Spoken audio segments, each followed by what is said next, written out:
আশা করি আপনারা সকলেই ভালো আছেন। অনেকদিন পরে ভিডিও আপলোড করবার জন্য আমি আপনাদের কাছে ক্ষমা চেয়ে নিচ্ছি।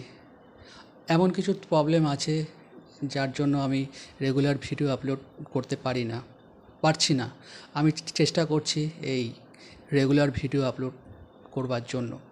আপনারা অনেকেই চান যে আমি রেগুলার ভিডিও আপলোড করি। আমি এই সমস্যাটাকে কাটানোর জন্য আপ্রাণ চেষ্টা করে যাচ্ছি। হয়তো খুব দ্রুত আমি সমস্যা থেকে বেরিয়ে আসতে পারবো এবং আপনাদেরকে আমি প্রত্যেক দিন একটি করে ভিডিও উপহার দিতে পারবো। তো যাই হোক, আজকের বিষয় হচ্ছে নেগেটিভ থট। এই নেগেটিভ থট আমাদের জীবনকে একেবারে নাস্তানাবুদ করে ছেড়ে দেয়। এই নেগেটিভ থটটা আসে কোত্থেকে?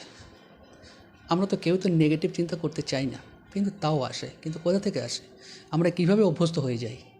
আমাদের এই নেগেটিভ চিন্তা অভ্যস্ত হওয়ার ক্ষেত্রে আমরা অনেকটা কিন্তু নিজেরাই দায়ী। নিজেরা দায়ী বলতে গেলে যেটা বলতে হয়, আমরা কিন্তু জ্ঞানত এটা করি না, আমরা অজানাবশত ব্যাপারটা হয়ে যায় আমাদের। কোনো সময় টিভির ক্ষেত্রে আমরা যে টিভি দেখি, বিশেষ করে খবরের চ্যানেল বা বিভিন্ন মুভি, বিভিন্ন হরর পিকচার, এগুলো থেকেও কিন্তু আমাদের নেগেটিভ চিন্তার উৎপন্ন হয়। তারপর খবরের কাগজ যে খবরের মাধ্যমে আমাদের বিভিন্ন যে নেগেটিভ খবরগুলো যে আমরা পড়তে থাকি, এর থেকেও আমাদের নেগেটিভ চিন্তা আসে। তারপরে কি হয়, কোথাও কোনো খারাপ ঘটনা ঘটেছে বা কারো কোনো অসুস্থতা হয়েছে বা কেউ কোনো দুর্ঘটনায় মারা গেছে, আমাদের দুর্বল মন অনেক সময় সেটাকে ক্যাচ করে নেয়। তো সেই জায়গা থেকে আমরা কিন্তু এই নেগেটিভ চিন্তার কবলে পড়ে যাই। তো এই নেগেটিভ চিন্তা থেকে কি আমরা বেরোতে পারি না? অবশ্যই পারি, কারণ এই চিন্তা তো আমরা নিজেরাই করেছি, সে জ্ঞানত হোক আর অজ্ঞানতে হোক। এটা তো আমরা নিজেরাই ক্রিয়েট করেছি। যখন আমরা নিজেরা করতে পেরেছি, তখন এই চিন্তা থেকে আমরা নিজেরাও বেরোতে পারবো। নিজেরা এই জায়গা থেকে বেরোতে গেলে আগে প্রথমেই যে এটা করতে হবে, আমরা যেসব নেগেটিভ চিন্তাগুলো করছি সেগুলোকে নোটেট করতে হবে।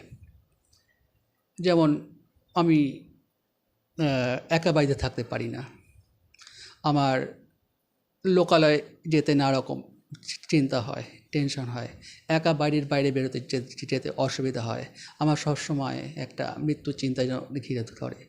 তো এইসব চিন্তাগুলো যখন আসতে থাকে, তখন আমাদেরকে একটা বিব্রত বোধ করতে থাকে। তখন এর বিপরীতে আমরা আমার যেমন একা থাকতে অসুবিধা হয়, তখন এর বিপরীতে আমরা বলতে পারি, আমি তো একা থাকতে খুব ভালো লাগে আমার। হয়তো প্রথম বোকা বোকা লাগবে, কিন্তু বোকা বোকা লাগলেও এগুলো একটা সময় যখন করতে থাকবো, তখন আমাদের চিন্তার সাথে কিন্তু আমাদের ফিলিংসের একটা যোগ রয়েছে।